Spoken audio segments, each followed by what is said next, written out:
여호와께서 모세에게 말씀하여 이르시되 너는 제사장 아론의 아들 엘라살에게 명령하여 붙는 불 가운데에서 향로를 가져다가 그 불을 다른 곳에 쏟으라. 그 향로는 거룩함이니라.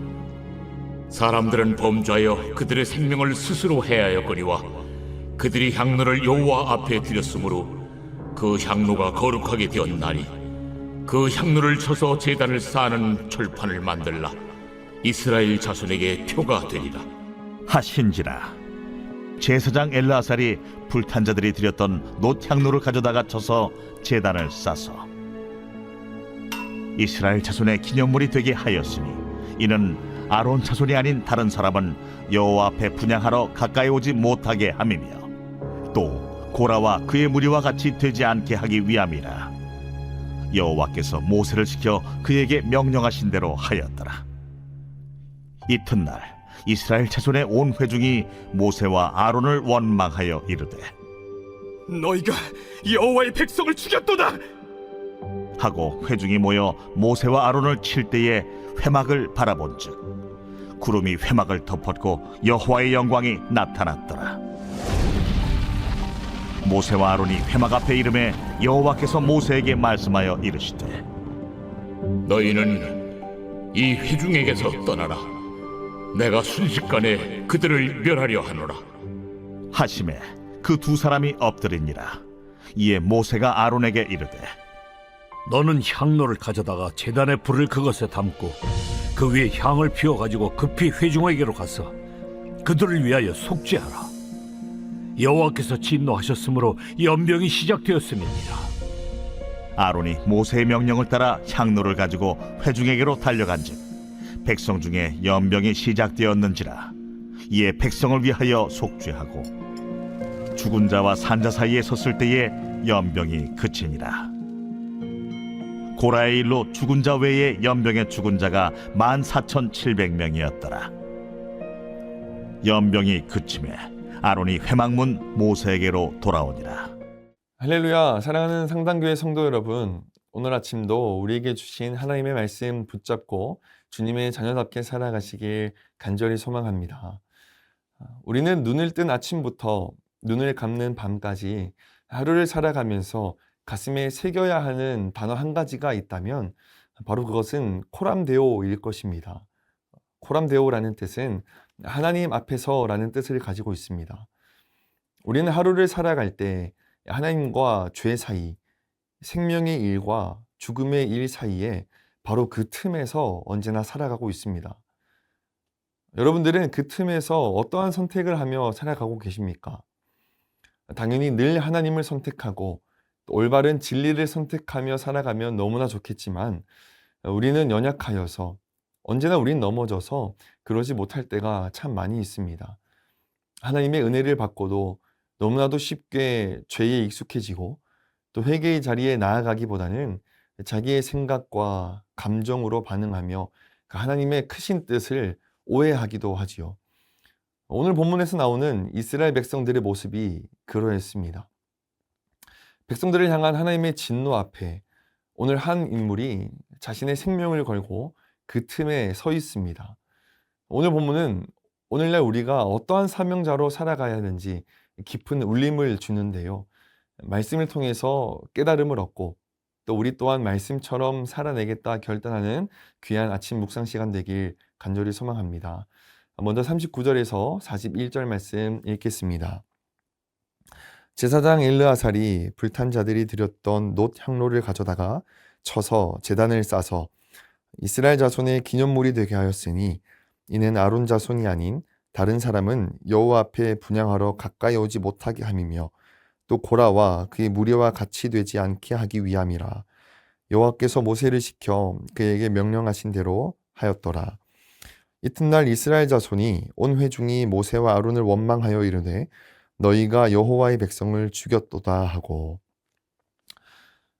고라와 그 무리가 하나님 앞에서 다른 향부를 드림으로, 즉 자신들 마음대로 예배드리며 하나님의 질서를 무시한 대가로 땅에 삼켜졌었습니다. 하나님께서 거룩하신 심판을 내리신 것이지요. 그리고 그 심판을 이스라엘 백성들이 기억하길 원하셨습니다. 그래서 불순한 향불은 내다 버리고 이 거룩한 향로를 제단을 싸는 용도로 바꾸십니다. 그런데 이틀이 지나고 이스라엘 백성들은 그것을 보고도 결코 깨닫지 못합니다. 하나님을 바라보지 못하고 하나님의 뜻을 바라보지 못하고 온 회중이 모세와 아론을 원망하여 우리 선조들을 너희가 죽였다라고 말하고 있습니다. 여러분, 이 말씀을 통해서 우리가 알 수 있는 것이 무엇입니까? 죄는 단번에 끊기지 않는다라는 것입니다. 죄성은 지독하다라는 것입니다. 여러분, 죄는 익숙해질수록 무감각해집니다. 처음에는 죄의식을 갖게 됐지만 반복되는 죄를 회개하지 않고 그대로 두면 결국 회개할 줄 모르는 그 완악한 마음이 되고 만다라는 것입니다. 죄는 하나님의 뜻보다 자신의 감정과 자신의 논리를 앞세우게 만듭니다. 그래서 하나님의 거룩함을 가볍게 여기게 만들고 심판을 보면서도 돌이키지 않는 그 무감각해져가는, 이것이야말로 정말 가장 무서운 죄의 모습임을 우리는 오늘 이 말씀을 통해서 알 수 있다라는 것이죠. 여러분, 우리들의 하루하루의 모습은 어떻습니까? 하나님의 공의를 인간의 감정으로 판단하려는 이스라엘 백성들처럼 우리들도 우리의 하루의 삶 속에서 이 코람드의 마음이 아닌 말씀 앞에 서는 모습보다 감정과 나의 생각과 나의 기준으로, 세상의 기준으로 판단하는 그 습관에 빠져 있지는 않습니까? 죄를 더 이상 죄로 분별하지 못하는 익숙함 속에 우리의 심령이 무뎌져 있지는 않냐라는 것입니다. 오늘 말씀을 통해서 우리들의 마음을 돌아보길 원합니다. 그리고 하나님께서 회개할 것들을 생각나게 하실 때에 처절하게 하나님 앞에 내려놓으시는 저와 여러분 되시길 간절히 소망합니다. 하나님께서는 이러한 이스라엘 백성들을 보시고 또 진노하십니다. 45절에서 46절까지의 말씀입니다. 너희는 이 회중에게서 떠나라. 내가 순식간에 그들을 멸하려 하노라 하시매 그 두 사람이 엎드리니라. 이에 모세가 아론에게 이르되 너는 향로를 가져다가 제단의 불을 그것에 담고 그 위에 향을 피워 가지고 급히 회중에게로 가서 그들을 위하여 속죄하라. 여호와께서 진노하셨으므로 연병이 시작되었음이니라. 하나님은 이스라엘 백성들에게 연병을 내리십니다. 그때 모세는 이 제사장 아론에게 향로를 들고 속죄하라고 명령합니다. 어제 말씀에서 잠깐 언급했듯이 이 제사장의 중요한 역할은 하나님의 진노가 이스라엘 백성들에게 미치지 못하게 하는 중재하는 역할을 가지고 있습니다. 제사장 아론은 모세의 말을 듣고 곧바로 회중 가운데로 달려갑니다. 늙은 제사장이었지만 자신의 생명을 걸고 달려갑니다. 여러분, 왜 생명을 걸어야 하냐면 제사장은 다른 사람의 송장은 물론 부모를 포함한 직계 가족의 송장도 결코 만져서는 안 되었기 때문입니다. 그러나 자신이 가지고 있는 향로를 의지하여서 이 죽음과 생명의 틈으로 달려 들어갑니다. 48절입니다. 죽은 자와 산자 사이에 섰을 때에 연병이 그치니라. 죽은 자와 산자 사이에 서서 향을 피우며 하나님의 진노를 막아낸 아론의 중보자와 같은 헌신은 한 사람을 떠올리게 합니다.